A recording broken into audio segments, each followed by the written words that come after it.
Welcome to Season 2 of Self-Care-ish. It's selfish with care. I'm Megan, your host, and each week I spend about 20 minutes to an hour unpacking different ways to fill your cup after a divorce, or if you're on a dating or self-dating journey. Either way, enjoy and let's get into it.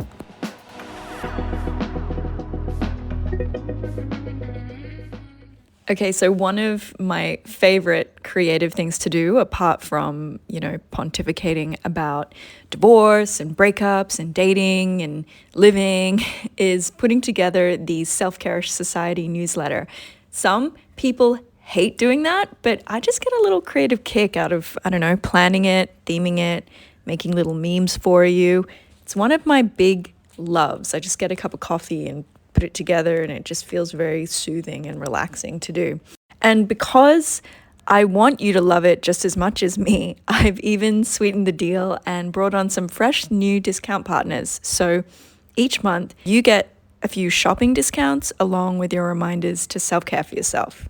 I don't know, I just feel like everyone gets newsletters. I just feel like you might as well get some discounts. If you'd like to subscribe, just jump onto selfcare-ish.com.au, and it's sort of down the end of the page. Also, are you loving the show? I'd always love to hear your thoughts. Every review you leave goes a long, long way to keeping the show going. And we are going because we reached number 17 in the Apple Podcast charts for relationships this week. And wow, that was a truly major thing that happened for me this week. Like, to be really honest with you, it's not even really the numbers in the chart, but sometimes I feel super confident and emboldened and in charge, and nothing can deter me from doing this whole podcast thing for you.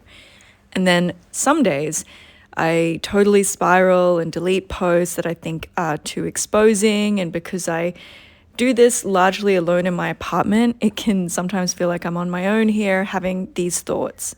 But boy, did you guys respond to the Clementine Ford interview about marriage last week. And I get it. It was such a rousing interview.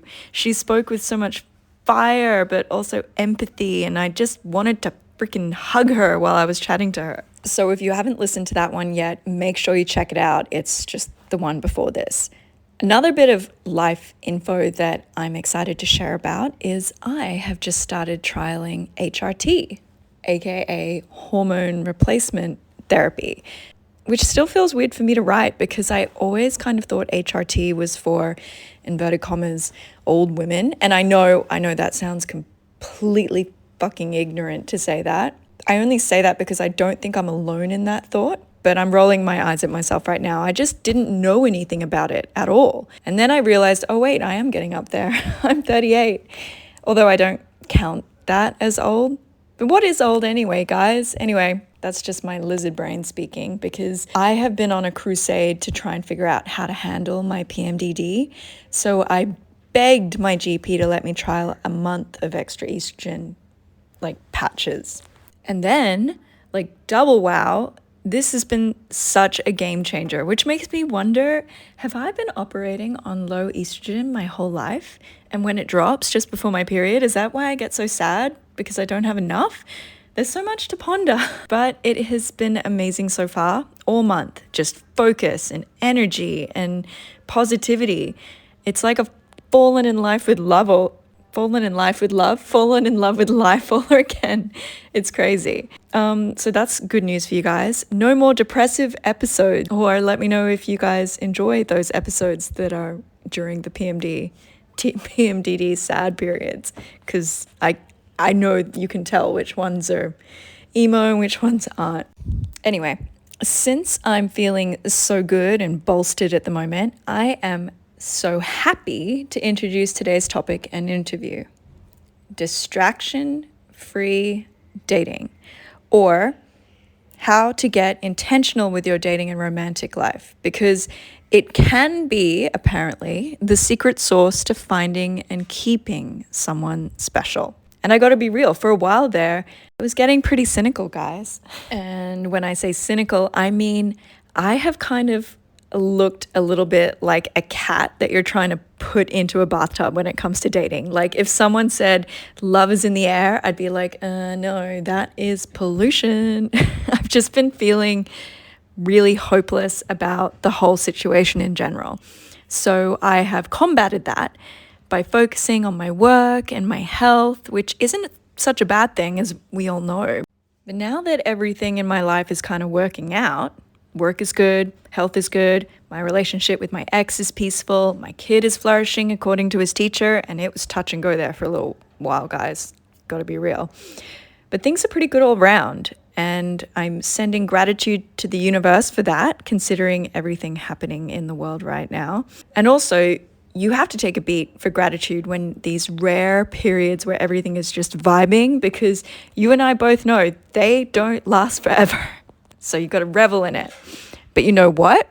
After a while of riding this wave of mellow, I have realized that all my cynicism was just another way of avoiding the inevitable, hiding from the fact that deep down, we're all just looking for connection. So here I am, back in the dating game, hoping that maybe, just maybe, I'll meet someone that won't make me roll my eyes so hard that I can see the back of my skull.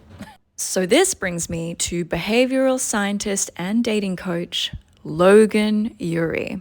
The Logan Ury, the author of best-selling book How Not to Die Alone, resident speaker at TED and South by Southwest. Logan Ury, who is also Hinge's director of relationship science, aka Hinge's resident love expert. Yes, they have an official job for that. And I know everyone says you can't be strategic about finding love, but Logan believes you can. And she's helped millions of people do just that. She's also had her work cut out for her, trying to convince me that using dating apps doesn't have to be the punishing slog that it can become. Well, it has been for me sometimes. But she says that you do need to approach things the right way. And then what do you do when you find someone and want to keep them? Well, she's got a guide for that too. So with that in mind, here's my chat with Logan Ury, love expert, dating app advocate, and all-round brilliant human. Enjoy.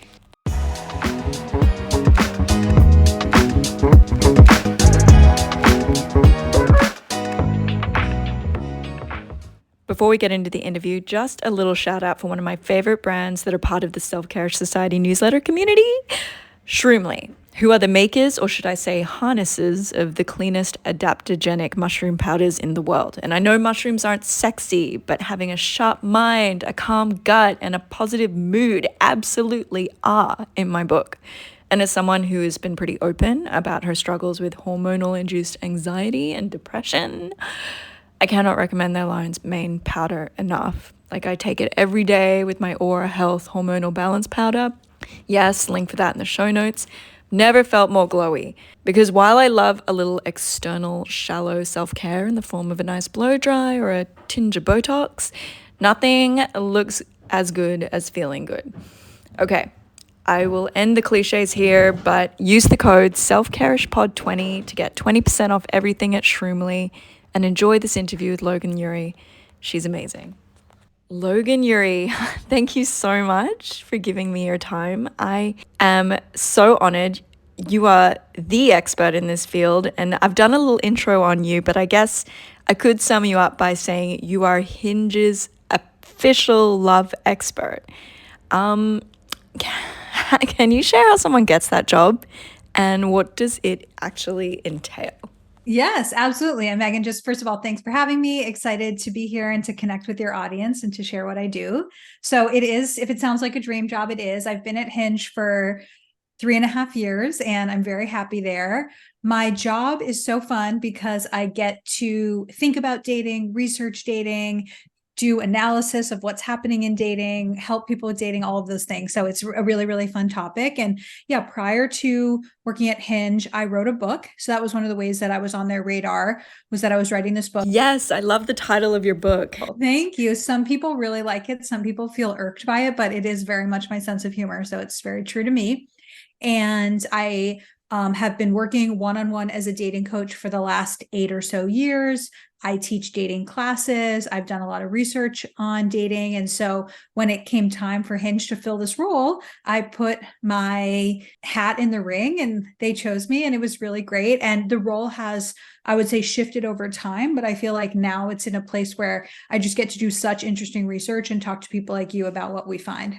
I love that you said what we find, because this is what I want to get into, because we live in a world, driven by quantifiable data, and Hinge is a company that uses data to deliver the unquantifiable, which is love.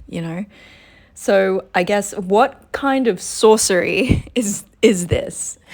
Yeah, I love this question. And it totally resonates with me because it's feedback that I get from my work where people are like, you're trying to apply science to love. Love is magical. It should exist outside of science. And that's not really how I feel about it. My perspective is one of the most important decisions that we'll ever make in our lives is who we wind up with. And why would we ignore all of the research from academia and relationship science? Why would we ignore this amazing research from Hinge about what makes certain people successful in the app and other people not? And so for me, how I feel is, for something so important, let's use all the resources that we have. And so I love to pull from fields like relationship science and say, what matters for long-term relationship success and what doesn't?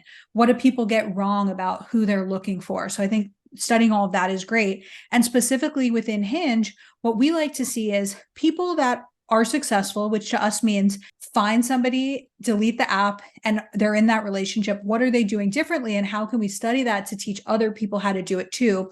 And so we look at things like, what makes a profile one that people are drawn to? What type of opening messages are more likely to get a response?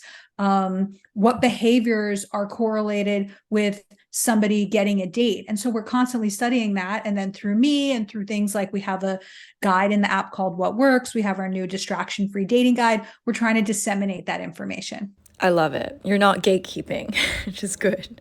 And I would love to get into some of the tips that Hinge has for us, because I need them. But I also want to start by just addressing an elephant in the room, or the elephant in the room. And that is that one of the biggest criticisms around dating app culture is how the illusion of choice impacts how we make or don't make connections.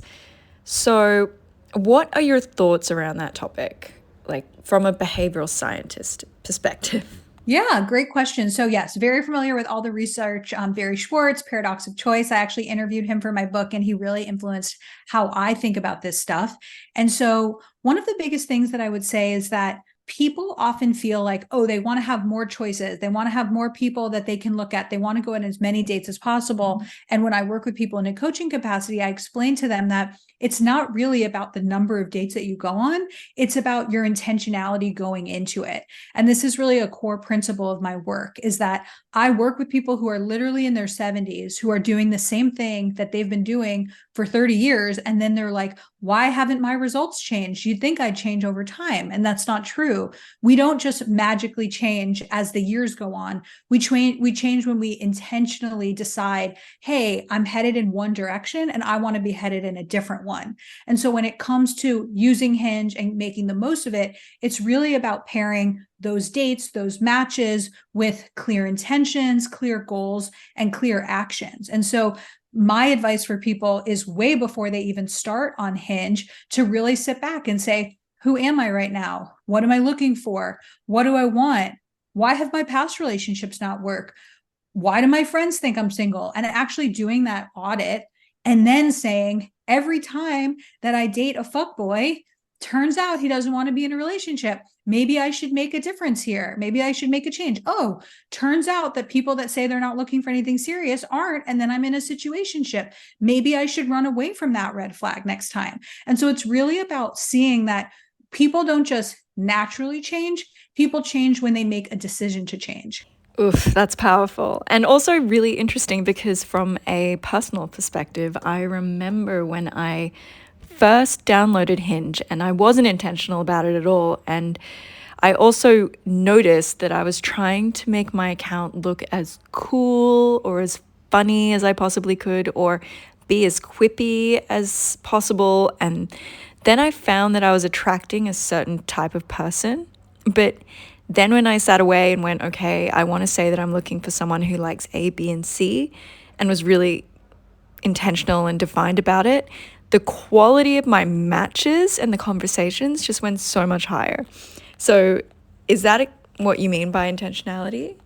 That's one. I think that is a great example of it. I can give a few more. So one might be like just starting from the beginning. Who am I and what am I looking for? So maybe you just got out of a long-term relationship and you're like, you know what? And Megan is nodding a lot. Let's say you just got out of a long-term relationship and you're like, you know what? I actually am not ready for a long-term relationship again. I need to get my feet wet. I need to remember what dating is like. And so I'm going to date to get back out there, but I'm not going to present myself as somebody that's ready for a serious commitment. And that's actually okay. And I've seen people do that. And at first they're like, wait, this is a game. I have to pretend that I'm looking for something serious because that's what other people want, but I'm really not. And then they realize that no, it's not a game. It's really about authenticity. And so if you say, just got to have a long-term relationship, looking to meet new people, have fun, hook up, whatever, then some people will self-select out of your group and some people will be like, cool, me too. And so in that moment, intentionality doesn't just mean being serious about a relationship. It means being serious about what you're looking for and having that self-knowledge. So that's one example. Another one might be that maybe I'm just thinking about where I live in the Bay Area. Maybe a lot of people around you are into non-monogamy and you've done that in the past and it hasn't worked out the way you want. You might say, part of my intentionality this go around is that I don't want to date people who are non-monogamous because that isn't aligned with my current goals, which is to have kids in 2 years. And then you think about that. And then what happens is that as you date more efficiently. And so what I mean about efficiency is attracting the people who you want to date and not attracting the people you don't want to date. And so someone might think, I'm trying to get as many matches as possible. That's actually not the best strategy. The best strategy is turn the right people on and the wrong people off. Turn on the people that are looking for what you're looking for, turn off the people that aren't. But the first way to get to do that is to really know what you want. Does that make sense? So much of what you're saying is resonating because I remember just feeling pressured or just societal pressure or my own pressure on myself to put that I was looking for something long term when I clearly wasn't, because I had never ever really considered what type of relationship I wanted. I thought there was only one type. I didn't know that something casual was okay. And now I look back and I go, that probably worked against me because then I would match with these people and I wouldn't be ready and then they'd get hurt and rah, rah, Anyway. Right. And I bet that there's somebody listening who was like, oh, when Logan says date intentionally, she means make sure you're looking for a long-term relationship and say it, or at least say it. But it's actually whatever you're looking for is fine. There's no judgment. Just own it. Well, I just want to backtrack a little bit to your book, How Not to Die Alone, because one, I love how straight to the point you are with that title, and also because it touches on that quiet fear in all of us. But not dying alone, is that just a matter of compromising or is there more to it? Just to speak about the title, it's come up over the years and I feel like it's so funny because to me what it's saying is like, if you don't want to die alone, here's a book on finding somebody, but it's not saying you have to find someone. And sometimes people will be like, I want to die alone. I'm like, cool, don't read my book, go for it. Like if somebody wrote a book called How to Make French Cuisine, they wouldn't be saying everyone has to, but if you want to, here's the strategy. Anyway, always makes me laugh. So the book is about a lot of things. The book basically, it's applying behavioral science to dating. And so it's saying relationships don't just happen. They are a culmination of a series of decisions. Am I ready to date? Who should I date? Should I settle down with this person? Should we move in together? Should we get married? Should we have kids? And it's trying to get you to be intentional along the way, really sitting there and saying, what's best for us? Are we on the same page? Who are we? And there's this concept that I love called decide, don't slide. So couples who sit and have intentional conversations about relationship milestones versus sliding into the next stage of the relationship tend to be happier, more successful as a couple, and even have more sex. And so the book is almost this idea of decide, don't slide, decide your way through the next stage. One of the concepts I do talk about is how people have too high of expectations of different parts of relationships, and that's what holds them back.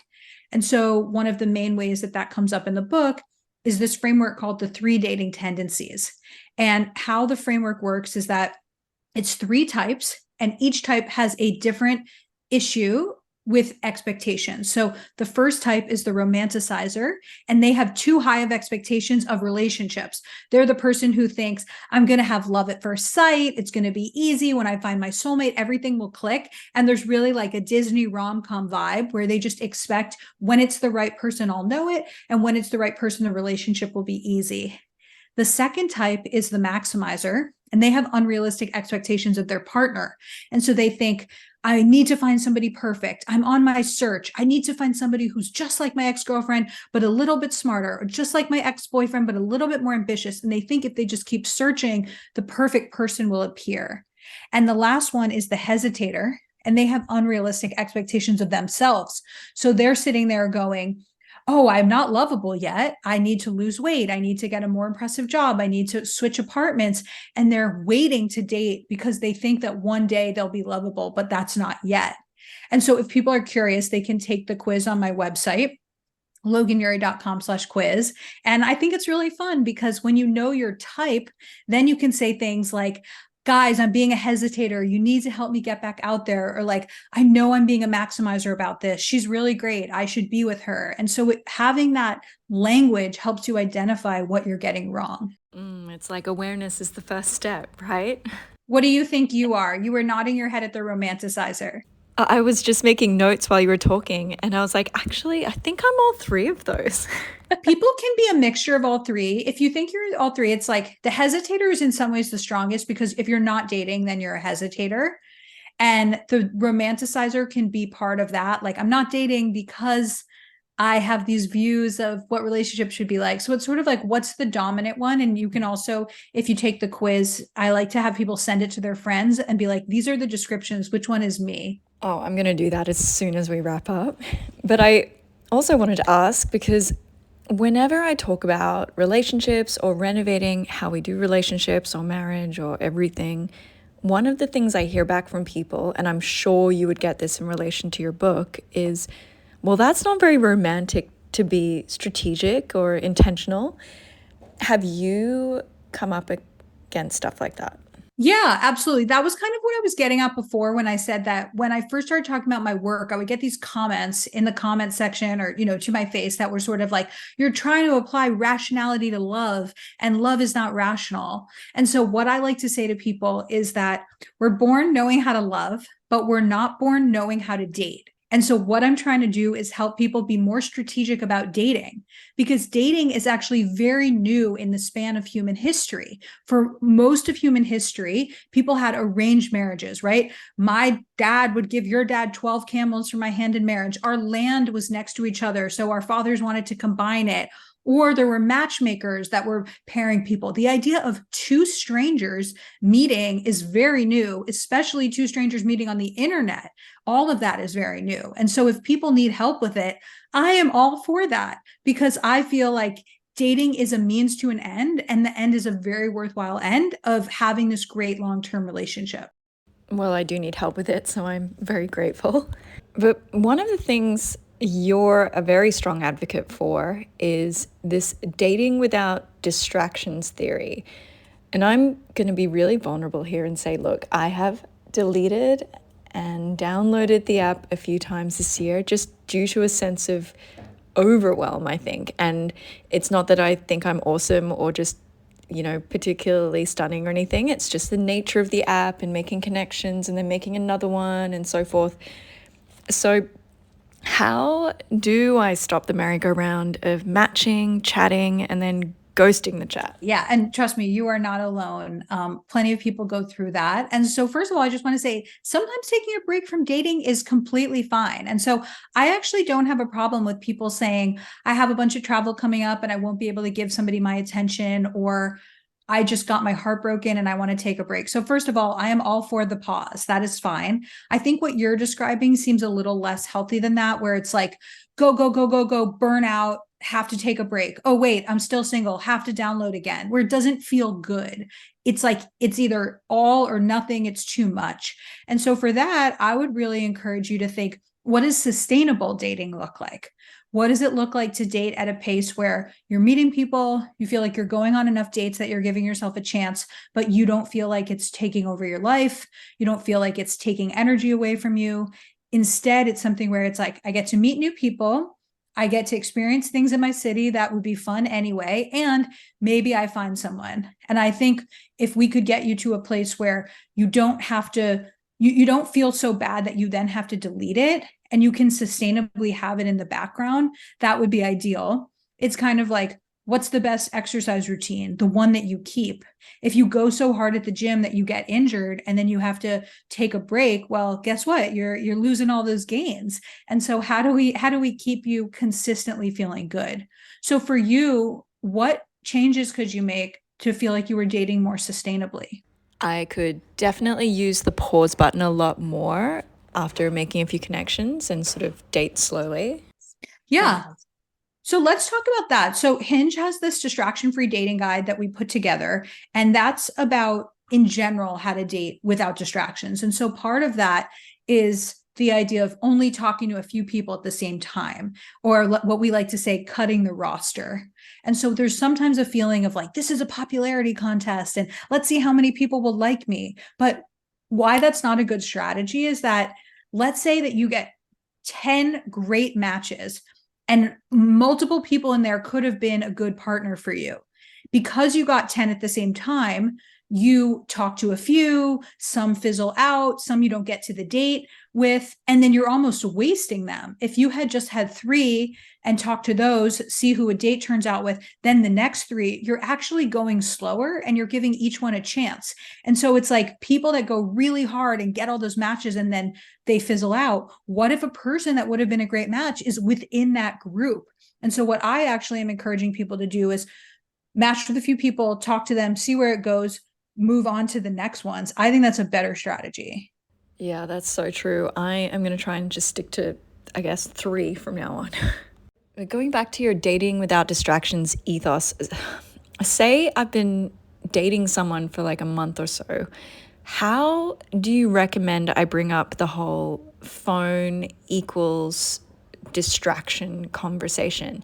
And is it as simple as saying, look, hey, do you mind if we don't like scroll our phones when we're in bed after we have sex? Because I have been in those situations where we've just been like, okay, good night, and then scroll, scroll, scroll. Like that's happened way too many times. Well, I was just looking at this old stat from a few years ago that said 10% of Americans look at their phone during sex. So at least you're not in that position.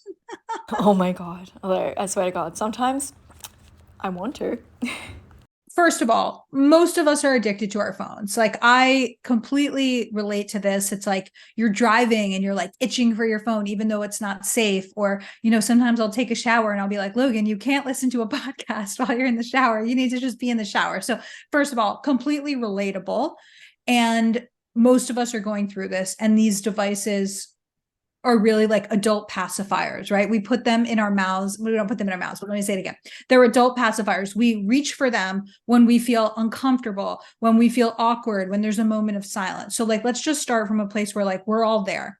So in terms of distraction-free dating, it actually starts with the first date, where you can show up to that date and you can say, okay, we're going to put our phones in our bags. And the first person to reach for their phone has to buy the next round, or let's play a little game. First person to reach for their phone loses. And so you're still being flirty and playful with it. You're not being punitive. You're not saying like, I don't believe in phones on dates. Like, it's not that vibe. It's just saying like, I really want to be here and be present with you. And maybe the person will be like, oh, you know what? I have a work email coming in. Let me just send a quick note that says I'm going to be offline for the next hour. And then wouldn't you feel respected? Wouldn't you feel important? And it's like, I think that we just have this norm, which is phone out on the table, reach for it when it's awkward. Here's a meme I want to show you. Here's the QR code for the menu. What if we just create a new norm that's we're going to have a better date if we put our phones away? That would actually up the romance factor so much, I think. I love that. Yeah. So I think it's about, there's all this great research that when a phone is out on the table, even if it's off, even if it's face down, you have a more shallow conversation because you think to yourself, I'm not about to go into my childhood trauma when this person could just reach for their phone at any moment and stop listening to me. So you self-censor and you don't go as deep because you could be interrupted. Whereas like if you and I were in a situation where your phone was away and you promised me that we're fully present, I can go there because I actually feel safer opening up. I'm just having flashbacks now. What are you having flashbacks of? Oh, just being on dates and reaching for my phone. And it's not a judgment thing. It's not saying like, why don't you have better self-discipline? It's saying like, in the year 2023, we all touch our phones a lot. And on a date, especially when it's new and awkward and maybe not your best date ever, it's tempting to go for the thing that's going to soothe you. But your date will be better if you don't reach for your phone. Okay. What about in the early stages of dating someone? And this question is more just from your traditional dating expert side. So I'd argue that the beginning phase is the most delicate and precarious part of the process. How would you recommend bringing up the phone issue if it's an issue? So one thing that I've learned doing this work, but also in my own relationship, is I think the way that you phrase things is so important. So instead of saying this behavior is wrong and I don't want to do it, can you frame it around what you want? And so the positive framing here would be, I really want more quality time with you. I find that when we have quality time, I feel attracted to you. I feel connected to you. It energizes me for the rest of my week. We're both busy. We both work. We only get to see each other a few hours every few days or whatever it is in an early relationship. And I want those minutes to count. And so let's really think about how we can make those minutes as romantic and connected as possible. So what you're not saying is when you scroll on your phone, you make me feel not important, or, you know, I've noticed that you're quick to pull out your phone. And so instead it's like, are you and I aligned on this goal of having really good quality time? If you are nerdy like me, you could point to some of the research. I don't have the numbers off the top of my head, but it's basically like most married couples these days spend very little time together each week. And the time they do spend is not quality time. It's talking about logistics. It's driving in the car where somebody's distracted. It's, you know, cooking dinner, doing laundry, being with your kids. It's not that romantic relationship time. And so you can also just talk about the fact that like, time in the same room does not equal quality time. What does quality time look like for you? And so they might say, it means talking about our day. It means sharing a meal. And so get the person on board with a vision of quality time and co-create the life you want to live. What doesn't work is chastising somebody and say, you're always on your phone. Why are you more interested in Twitter than me? That doesn't make somebody feel good, and it feels like you're not on the same team. You want these conversations to be you and me against the world, baby, as opposed to you versus me. Same team. I love that. That is so much better than chastising someone. Now, I actually want to seg into relationships in general in 2023 because everyone seems so down on dating at the moment, or I guess people are a bit cynical. But are you optimistic about relationships? I am. I'm really optimistic about relationships, and I'm really optimistic about Gen Z. I have such a soft spot for Gen Z, and I've done a ton of research at Hinge over the last year about Gen Z dating. And there's just a feeling of these are people that are not taking what was handed to them. They're not just saying relationships equal, we meet, we get engaged, we get married, we're monogamous until we cheat on each other, then we get divorced, right? They don't have this version of, I just have to do things in a one size fits all way. They're actually redefining things. So they're redefining gender. There's so much gender fluidity. There's so much sexual orientation fluidity, right? I think stuff around non-monogamy is so fascinating. It's like, guess what? Monogamous relationships aren't working for a bunch of people. Maybe we should try something else. And it's not saying that everyone needs to do it. It's just that they are not taking things at face value. They're saying, what works for me? What is the right relationship structure for me? What is the right identity for me? Who am I? Maybe I'll change. And so I feel like the way that relationships are going to survive in the future is by being creative about their design. And Gen Z is really leading the way. God bless Gen Z. They're going to save us all.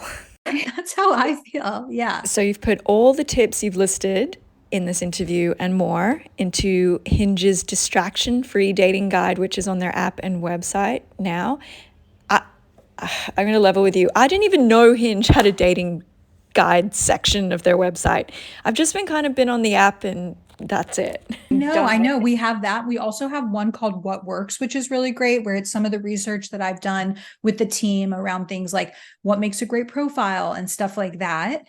We also have a dating guide called NFAQ, which is not so it's NFAQ, which is not so frequently asked questions, and it's basically a guide around queer dating. So it's all the questions that maybe people have but have never felt like they could ask. You know, how do I date on an app when I'm not out to my friends and family? Or what does it mean to be exploring my bisexual identity? And how does that come up in a dating world? And so we have the distraction-free dating guide, and we have this great NFAQ queer dating guide. So I don't just have to go to the website, it's on the app as well. And I say that because honestly, I live on my phone. Yeah, it's on the website and it's in the app. And it has a lot of great tools, which I can also summarize some of the distraction-free dating tools if that's helpful. Absolutely. Can you please help me? Help us. Amazing. Yeah. So this is about good phone etiquette. So some of it we talked about.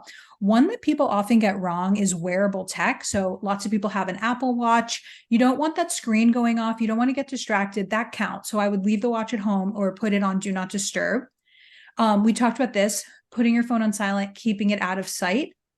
If you do have to use the QR code for the menu, take it out, look at the menu and put it away. Realize that you can get sucked into that rabbit hole of the internet and you want to put your phone away again. If you have plans after the date, it can be really distracting because you're like, well, my friends are waiting for me and I don't know what time we're going to meet up. And so I'd actually confirm what those plans are before, make the arrangements in advance so that you're not multitasking during the date. We talked about this one, but wrapping up work conversations, like I am somebody where I'm very sensitive, right? So if I am about to have dinner with my husband, but I just had a stressful work call, I'm going to be thinking about it during. Or if I'm in the middle of a Slack and then my husband walks home and we're having dinner, I'm going to be thinking about that Slack. And so can you actually wrap up work?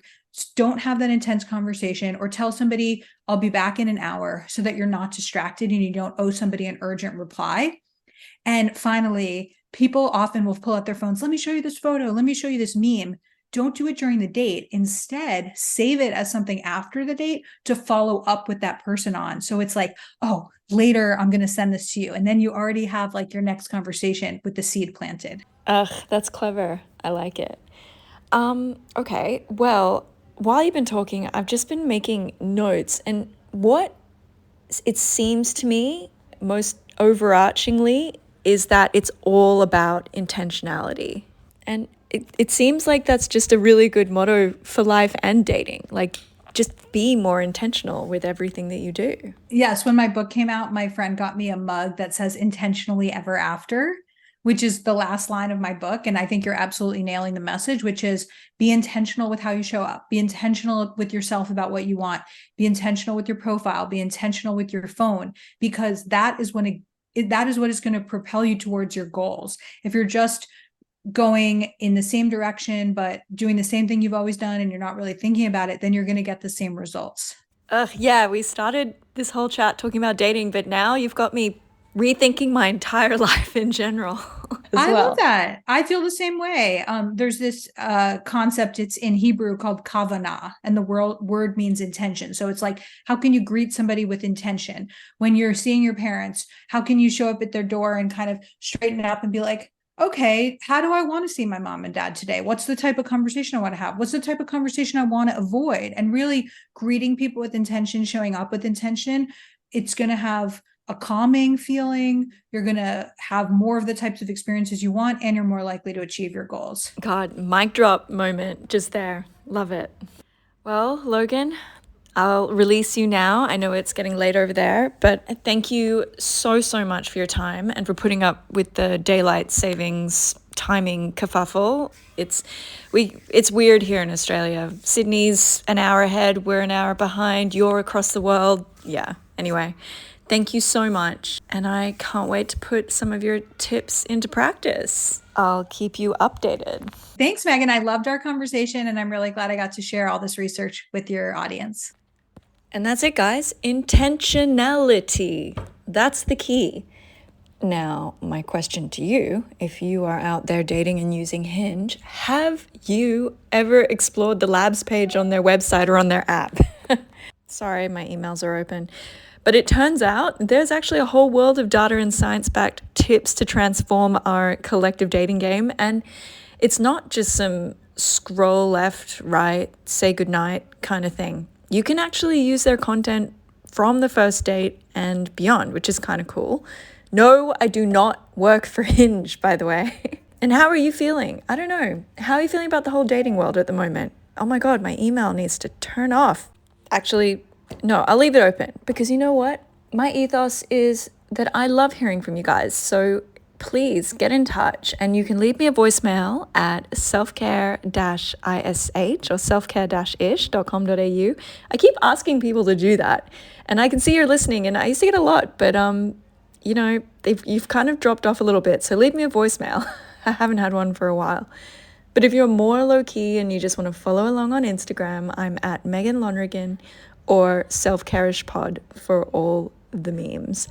And guys, remember, every single review you leave helps Self-Care-ish grow. So if you love this app, let me know by leaving a review on Spotify or Apple Podcasts. Like Ricky Lou, who very kindly said, Self-Care-ish is a unique and intelligent voice that stands out amongst millions. Seriously, and people wonder why I still do this. The ego trip alone, so worth it. Bit of a punt though. But if you want to get episode alerts and amazing discounts, subscribe to the Self-Care-ish Society newsletter on our website. But would you guys prefer Substack? It's just something I've been thinking about lately. Anyway, stay self-care-ish, and I'll see you guys next week. As always, thank you for listening.